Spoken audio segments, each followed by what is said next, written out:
정말 우리 삶에 잘 적용되어서 사랑을 전파하는 교회로 우리 교회가 참 나아갈 수 있도록 도와주시기를 기도합니다. 말씀 가운데 함께해 주시기를 간절히 기도드리며 예수님의 이름으로 기도드립니다. 아멘. 오늘은 하나님이 보시기에 선하고 아름다운 자녀들이라는 제목으로 말씀을 나누겠습니다. 계속 겨울 캠프가 있어서 다음 주에는 다시 웨스트민스터 신앙고백 예수 그리스도에 대해서 들어가도록 하겠습니다. 함께 시편 133편 1절에서 3절까지 말씀을 한 목소리로 한번 읽도록 하겠습니다. 시작. 보라, 형제가 연합하여 동거함이 어찌 그리 선하고 아름다운고, 머리에 있는 보배로운 기름이 수염 곧 아론의 수염에 흘러서 그의 옷깃까지 내림 같고, 헐몬의 이슬이 시온의 산들에 내림 같도다. 거기서 여호와께서 복을 명령하셨나니 곧 영생이로다. 아멘. 다윗의 시인 시편 133편, 아주 유명한 그런 시편 말씀이죠. 형제가 함께 하나가 되어서 다정하게 사는 것이 얼마나 좋은 일이고 또한 아름다운 일인가에 대해서 질문을 하면서 이 시편이 시작되고 있습니다. 원래 히브리어로 되어 있는 시죠. 그래서 히브리어의 어떤 느낌을 살려서 좀 생동감 있게 번역하면 다음과 같이 됩니다. 보라, 형제가 서로 연합하여 같이 사는 것이 어찌 그리 좋고 어찌 그리 즐거운가, 이렇게 이제 질문하면서 이제 시작이 되는 게 이 시편 133편인데요. 다윗이 이 시를 지었을 때 다윗은 긴 망명 생활을 마치고 온 이스라엘의 왕으로서 위임하고 난 이후에 아마 이제 이스라엘의 이 예루살렘 왕궁이 높은 곳에 있었기 때문에 그 왕궁에서 백성들의 사는 모습을 바라보면서 이 아름다운 시를 지었던 것으로 보입니다. 그가 바라봤던 백성들의 모습이 서로 연합하여서 아름다운 모습이다. 근데 이때 12지파 형제와 같은 이 이스라엘 백성들이 서로 전쟁을 멈추고 함께 동거하면서 연합하면서 아름답게 지내는 그 모습을 보고 있으니 자신의 마음이 너무 좋고 또한 너무 기쁘다라는 것을 표현하면서 지금 이 시편 말씀을 기록한 것입니다. 그리고 다윗의 시를 통한 이 기쁨의 표현이 결국 하나님께서 우리를 향한, 하나님의 자녀된 우리들을 향한 하나님의 마음이 어떠한 것인지를, 그러니까 우리가 함께 하며 연합하여서 서로 사랑하며 교제할 때 하나님은 그것을 정말 기뻐하신다라는 것을 다윗을 통해서 투영하여서 우리에게 보여주고 있는 시편 말씀이라 할 수 있는 것이죠.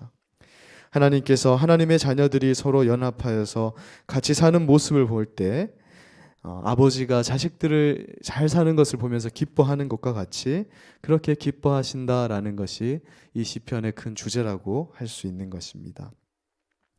이스라엘은 아브라함 때부터 하나님으로부터 이게 선택을 받았죠. 그래서 특별히 구별된 민족이었습니다. 그래서 하나님께서는 이 이스라엘 민족을 선택하실 때 그들을 자식과 같이 여겼다, 이런 표현들을 많이 하고 있는 것입니다. 그래서 다윗은 하나님 안에서 한 형제가 된 이스라엘, 가족 구성원은 따로 있지만 그러나 하나님께서 선택한 이 한 민족, 하나님의 자녀라는 의미에서의 이 이스라엘 백성들의 연합된 모습을 볼 때 그 같이 사는 모습이 보기에 너무 좋다, 그렇게 노래하고 있는 것입니다.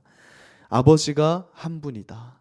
그러니까 하나님 아버지가 한 분이기 때문에 그 한 아버지 안에서 모든 이 백성들이 한 형제요 자매가 된 것이다, 그렇게 말씀하고 있습니다. 우리도 예배 후에 이 교회 어린아이들이 놀이터에서 함께 다정하게 놀고 있는 모습을 보고 있노라면 그 모습이 참 보기 좋고 즐겁습니다. 어떤 분들은 우리 교회 방문하면 여기에는 어린아이들의 웃음소리, 어린아이들이 뛰어노는 마당이 있는 걸 부러워하시는 분들이 있는데 정말 우리가 자랑스러워할 만한 것이죠. 근데 우리가 그것을 볼 때 그걸 보면서 아유, 저놈의 자식들이 왜 오늘도 시끄럽게 하는구나, 이렇게 생각하는 사람은 혹시 있을지도 모르겠지만 그런 마음이 아니라 그 모습을 볼 때 우리의 마음에도 아무리 어린 청소년들이 그런 모습을 바라보더라도 어떤 모습으로 바라보냐면 그 모습이 참 보기 좋구나. 저 모습이 정말 아름다운 모습이구나. 이렇게 바라보게 되는 것이죠. 마찬가지로 모든 믿는 자들의 아버지가 되시는 하나님께서 온 성도가 주일에 모여서 연합하여서 함께 예배하고 찬양하고 또 식사하며 교제하는 그 모습을 볼 때 그 모습을 즐겁고 아름답게 바라보신다라고 말씀하고 있는 것입니다. 우리는 하나님을 믿는 사람들을 서로를 칭하는 명칭이 있습니다. 그래서 형제 자매라고 하죠. 그래서 우리는 형제님 자매님 이렇게 부르게 됩니다. 이는 마치 우리의 부모님이 같을 때 형제 자매라 부르는 것과 같이 우리가 이제 하나님 안에서 한 자녀가 되었기 때문에 형제 자매라 부르는 것입니다. 이것은 어떤 사회적 지위를 의미하는 것도 아니고 문화적으로 내려져 오던 교회의 전통 때문에 그렇게 하는 것이 아니라 실질적으로 우리는 한 하나님 아버지의 아들 딸들이기 때문에 서로 형제 자매의 관계를 맺게 된다라고 말하는 것이죠. 우리는 예수님의 십자가 공로로 하나님의 아들과 딸들로 입양된 자들이 되었다라는 것입니다. 그래서 예수님을 주님으로 믿고 사는 성도들은 하나님을 한 아버지로 둔 형제 자매가 되는 것입니다. 즉 구약에서는 이스라엘 백성들이 하나님의 특별한 선택을 받아서 하나의 연합된 민족을 이루었다면 이 신약을 살아가는 성도들은 교회를 중심으로 해서 예수님을 머리로 하여서 한 몸을 이룬 연합한 그런 한 형제 자매가 되었다라는 것을 하나님은 우리에게 말씀하고 있는 것입니다. 그러므로 우리가 잊지 말아야 되는 것은 교회 안에 우리가 성도라는 이름으로 모여 있다면 아무리 나는 김가고 너는 배가다 이렇게 하더라도 우리는 다 하나님 안에서 한 형제 자매가 되었다라는 것을 잊어서는 안 되고 또 우리의 머리 되시는 예수님 안에서 우리가 한 몸인데 그것이 사랑의 줄로 묶인 한 몸이 되었다라는 것을 그것을 잊어서는 안 된다는 것입니다. 그래서 교회의 성도들은 모두 사랑으로 서로 한 몸을 이룬 공동체이다. 그래서 하나님은 그 모습을 바라볼 때 기뻐하시고 만족하신다. 그렇게 말씀하고 있는 것입니다. 그래서 우리는 매주 사도신경으로 신앙을 고백합니다. 한 장 넘겨보시면 우리가 사도신경으로 신앙을 고백할 때 노란색으로 되어 있는 거룩한 공교회와 성도의 교제를 믿는다. 그러니까 우리가 사도신경으로 매주 고백하는 것이 나는 믿습니다로 원래 시작이 되는 거거든요. 나는 성령을 믿는데 나는 또한 거룩한 공교회, 그것은 거룩한 하나된 교회, 단순히 이 경주 선교교회만을 말하는 것이 아니라 예전부터 있어 왔던 모든 시대를 초월하는 교회, 그리고 같은 주일날 예배를 드리는 전 세계의 그 모든 하나님께 속한 그 교회를 믿는 거예요. 그것이 하나임을 믿는다. 예수 안에서. 그리고 성도의 교제를 믿는다. 그 안에서 성도는 서로 사랑의 교제를 함을 믿는다라고 우리는 매주 고백을 하는데요. 이것을 왜 고백하냐면 이것을 매주 교회에서 고백함으로 우리는 이것을 확인하고 또한 그것대로 살기 위해서 몸부림치기 위해서 이것을 신앙으로 고백한다라는 것입니다. 예수 그리스도의 공로를 통해서 하나님의 자녀가 된 이 성도들은 한 몸이라는 것을 잊어서는 안 된다. 그래서 매주 우리는 모이는 거예요. 내 몸이 여기 있었구나. 매주 확인하고 매주 고백함으로 사랑의 공동체를 이루어가는 것입니다. 여러분, 성령님께서 우리 안에 계시다라는 증거가 무엇인가? 여러 가지 있을 수 있겠죠. 나는 방언을 한다. 나는 성령님과 대화를 한다. 나는 성령님의 있으심을 느낀다. 이런 것들도 어떤 원인이 될 수 있을 겁니다.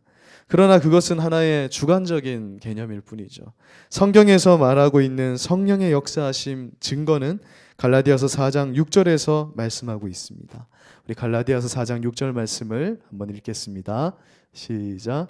너희가 아들임으로 하나님이 그 아들의 영을 우리 마음 가운데 보내사 아빠 아버지라 부르게 하셨느니라. 아멘. 성령님께서 우리 안에 계시다는 증거가 뭐냐 하면 우리가 하나님을 아버지라 부를 수 있게 된 것이다. 이 신약의 성도, 우리 교회의 시대를 살아가는 우리가 성령님이 안에 계셔야만 그 구원의 여정을 시작할 수 있는 것이거든요. 천국 가는 그 길을 성령님이 딱 스타트를 끊어줘야 할 수 있는데 성령님이 가장 먼저 하시는 일이 뭐냐면 하나님을 아버지라 부를 수 있게 된다라는 것입니다.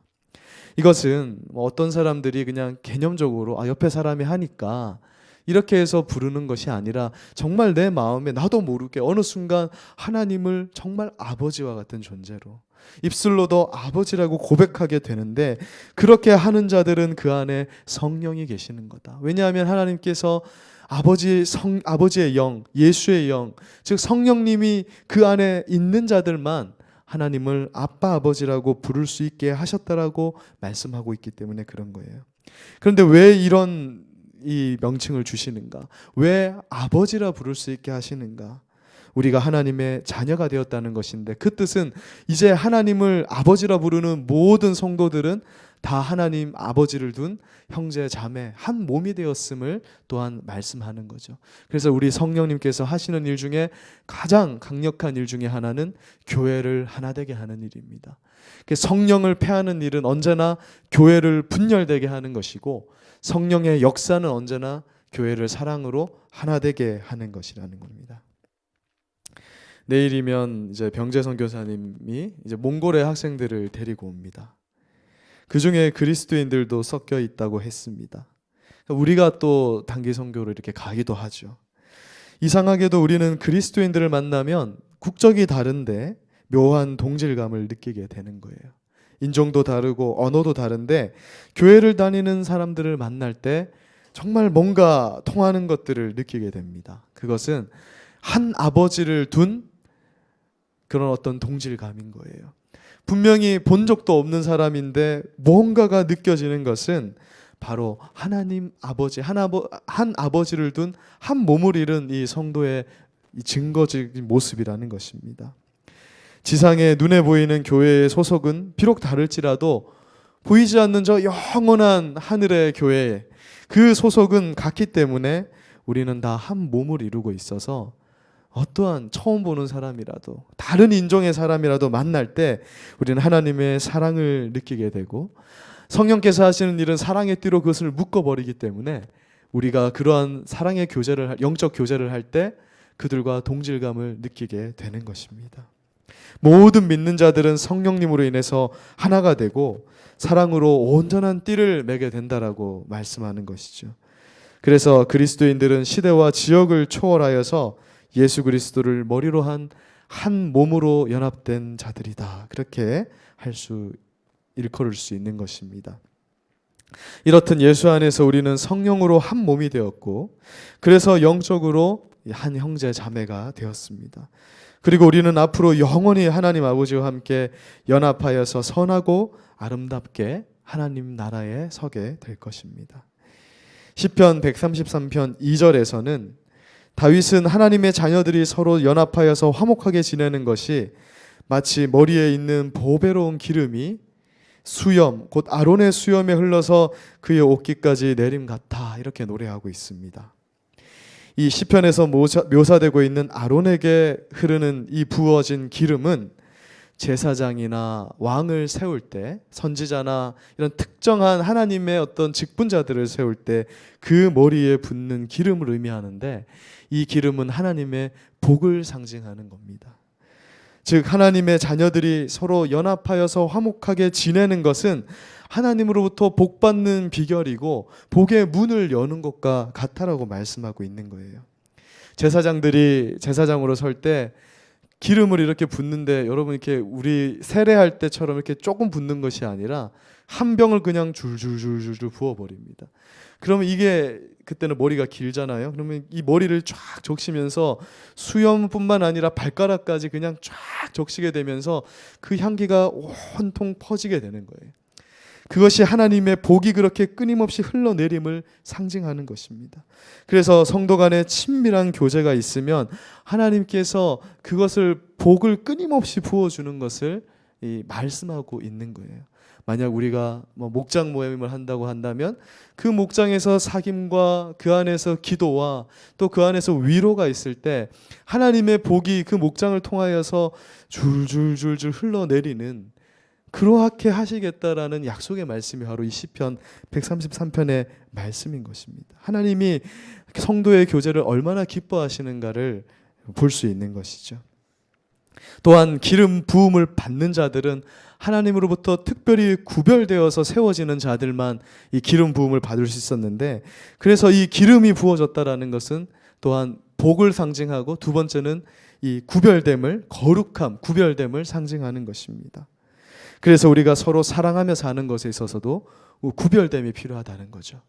세상 사람들이 사랑하는 방법과는 전혀 다른 방법으로 사랑함을 말하는 겁니다. 세상 사람들은 자신의 이해관계에 따라서 사랑하게 되는 것이고, 사랑할 수 없는 조건이 생기면 그 사랑을 멈춰버리지만, 성도의 사랑은 도무지 사랑할 수 없는 가운데서도 사랑합니다. 그것이 바로 구별된 성도만이 할 수 있는, 그리스도인만이 할 수 있는 사랑이라는 거죠. 때로는 알면서도 져주기도 하고, 용서하지 못할 상황에서도 용서하며 사는 것, 그렇게 사랑하면서 사는 것, 그것이 성도들의 구별된 모습이고, 하나님은 그 모습을 기뻐하신다라는 것입니다. 시편 133편 3절에서는 하나님의 자녀들이 서로 연합하여서 화목하게 지내는 것이 마치 헐몬산에서 흐르는 이슬이 시온산에 이르는 것 같아, 이렇게 말씀합니다. 이 헐몬산이 한 장 넘겨보시면 이게 헤르몬산입니다. 정확히는 헤르몬산인데 이제 우리 번역 헐몬산이라 했는데, 위에 저렇게 이제 눈이 쌓여 있죠. 그러니까 이스라엘에서 가장 높은 북쪽의 산입니다. 저것이 해발 2,814m니까 거의 백두산만큼 높은 그런 산인 거죠. 백두산보다 훨씬 높은 산입니다. 그래서 북쪽 헐몬에서 작은 이슬로 시작됩니다. 모든 강줄기는 산의 작은 이슬과 같은 물줄기로 시작이 되는 거거든요. 한 장 넘겨보세요. 근데 그 물이 저 북쪽에서 이 남쪽에 있는 시온산, 예루살렘에 있는 낮은 시온산까지 저것이 흘러서 그 생명의 물줄기가 온 이스라엘의 젖줄이 되는 거예요. 그 작은 이슬이. 이것은 무엇을 말하냐면, 형제가 서로 연합하여서 동거하는 모습은 마치 작은 이슬과도 같은 모습에 불과하다는 겁니다. 사실 우리가 교회에서 서로 사랑하며 사는 것이 뭐가 그렇게 이 세상을 바꿀 만한 가치 있는 것이겠습니까? 우리가 그냥 지지고 볶으면서, 그냥 교회에서 밥 같이 먹으면서, 때로는 싸우기도 하면서, 그러나 사랑의 공동체를 이루어서 서로 사랑하며 살아가는 그것이 아무것도 아닌 것 같은데, 하나님은 그것을 통해서 온 나라를, 온 민족을 사랑의 물줄기로, 하나님의 축복의 물줄기로 적셔버린다라는 것을 의미하는 거예요. 교회는 교회 안에 먼저 사랑이 넘쳐 흘러야 됩니다. 우리가 제일 먼저 해야 될 것은, 교회가 먼저 교회 안에 사랑해야 된다라는 거죠. 어떤 교회는 밖으로 구제와 또 이 선교는 열심히 하는데 교회 안에서는 서로 사랑이 없는 교회들도 있는 것을 보게 됩니다. 그래서는 안 되고, 먼저 교회 안에서 사랑이 넘쳐나게 되면 그 그릇이 넘치는데, 마치 저 북쪽 산에서 이슬이 모이고 결국은 넘쳐 흘러서 큰 강을 이루어 온 이스라엘을 적시는 것처럼, 교회 안에 사랑이 넘쳐서 그 지역에 사랑의 영향을 미치고, 또 그것이 온 민족을, 또 온 세계를, 하나님께서 예비하신 모든 사람에게 그 사랑의 향기를 엄청나게 뿜어내는 것, 그것이 바로 성도의 교제가 가지는 그런 엄청난 가치라는 것이죠. 그러므로 성도들의 사랑하며 사는 이 삶이 얼마나 큰 능력을 가지는지를 보여주는 겁니다. 작은 것처럼, 그러니까 이슬처럼 보이는 이것이 그냥 우리가 사랑하며 사는 것이 뭐가 의미가 있냐, 우리가 정말 선교를 나가서 사랑으로 선교하고 뭐 이 정도는 돼야 우리가 뭔가 하는 것처럼 생각할 수 있지만 아니라는 거예요. 이 안에서 우리가 작은 이슬과 같은 사랑을 나눌 때 그것이 얼마나 큰 힘을 가지는지 온 이스라엘을 적신다. 이 온 나라를 사랑의 물줄기로 적실 수 있는 힘을 가지고 있음을 보여주고 있는 것입니다. 우리가 오늘 시편 133편 말씀을 통해서 도전받게 되는 것이 바로 이 점입니다.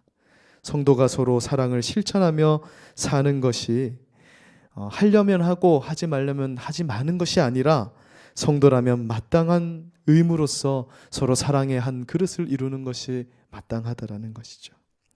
그래서 골로새서 3장 12절과 14절까지 말씀을 이렇게 말씀합니다. 골로새서 3장 12, 14절 한번 읽겠습니다. 시작. 네. 그러므로 너희는 하나님이 택하사 거룩하고 사랑받는 자처럼 긍휼과 자비와 겸손과 온유와 오래 참음을 옷 입고 누가 누구에게 불만이 있거든 서로 용납하여 피차 용서하되 주께서 너희를 용서하신 것 같이 너희도 그리하고 이 모든 것 위에 사랑을 더하라. 이는 온전하게 매는 띠니라. 아멘. 사도 바울 선생님이 우리가 사랑으로 띠를 맨 것 같이 하나가 되었기 때문에 서로 용납하고 용서하고 사는 것이 마땅한 일이다. 그렇게 말씀하고 있는 것입니다. 이미 한 몸이 되었기 때문에 우리의 몸 지체 중에 뭐 좀 마음에 안 드는 것이 있다 해서 떼어내버릴 수 없잖아요. 사람은 그 어떤 지체라도 자기 지체를 사랑하고 돌보는 것처럼 이제 우리는 내 이웃을 내 몸과 같이 사랑하는 이 사명을 한 몸이 되었기 때문에 가지게 된다라는 것을 말씀하고 있는 것입니다. 또한 마태복음 5장 23절 24절에서는 우리가 예배드리러 오는 그런 일이 있을 때 형제에게 원망 들을 만한 일이 생각나거든 먼저 형제와 화목하고 나를 찾아와라. 하나님이 진짜 원하는 건 나를 찾아오는 것도 얼마나 중요합니까? 예수님 하나님을 우리가 뵈러 예배하러 오는 것 그것만큼 중요한 게 어디 있겠어요. 그런데 하나님은 그 전에 너희가 할 것이 있으니 형제의 화목을 이루고 오라는 겁니다. 여기서 형제는 1차적으로는 바깥 형제가 아니에요. 예수 안에서 한 형제된 바로 예수의 사람들, 한 성도들, 지금으로 따지면 교회 안에 성도를 의미하는 것입니다. 성경은 이처럼 반복적으로 우리에게 서로 사랑하며 살 것을 요구하고 있는 것입니다. 그리고 우리는 이 요구 앞에 절대적으로 순종할 수밖에 없는 것이죠. 왜냐하면 이 일을 먼저 행하시어서 우리의 본이 되신 분이 바로 우리의 예수 그리스도이시기 때문입니다. 이제 시편 133편의 결론 부분을 보도록 하겠습니다. 우리가 이렇게 행한다면 어떤 일이 일어나는가? 시편 133편 3절 후반절에서 다윗은 거기서 여호와께서 복을 명령하셨나니 곧 영생이로다 라고 결론 짓고 있습니다. 우리가 서로 사랑하면서 살게 되는 곳에 하나님의 복이 있는데, 그러니까 반드시 사랑하며 사는 곳에 복이 있는 것입니다. 그런데 그 복이 뭐냐 하면 영원한 생명이라는 거예요. 단순히 그냥 이 땅에서 좋은 걸 선물 받는 것이 아니라 영원한 생명을 복으로 받게 된다라는 것입니다. 바꾸어 말하면 하나님의 나라에서 영원히 사는 이 축복은 이 땅에서 서로 사랑하는 자들에게만 허락된 것이다라는 의미이기도 한 것입니다. 또한 이 땅에서 서로 사랑하며 사는 자들은 이미 하나님의 나라를 소유한 자들이다라고 말하는 거예요. 그래서 우리는 화평케 하는 자, 화목하게 하는 자, 사랑으로 언제나 화목을 만들어내는 그러한 자들이 되어야 하는 것입니다. 천국에는 없는 것이 몇 가지 있죠. 고통도 없고 눈물도 없고 슬픔도 없는데 미움도 없다라는 것입니다. 저 천국은 서로 사랑하는 자들만 모인 곳이에요. 한 사람도 사랑이 없는 자들은 올 수 없는 곳이죠. 영원히 살아야 하는 곳에 누군가를 미워하면서 영원히 살 수 없기 때문에 그곳에 미워하는 자가, 그런 마음이 있는 자는 갈 수 없는 곳입니다.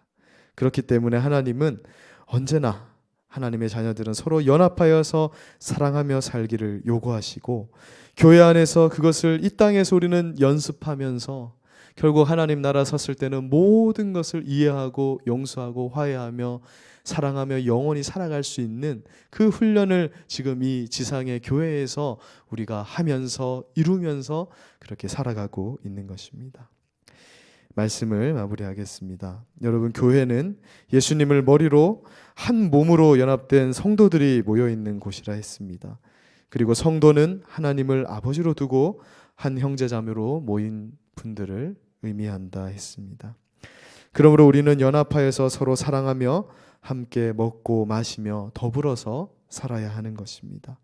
하나님께서는 그것을 보기 좋게 여기시고 또한 기뻐하십니다.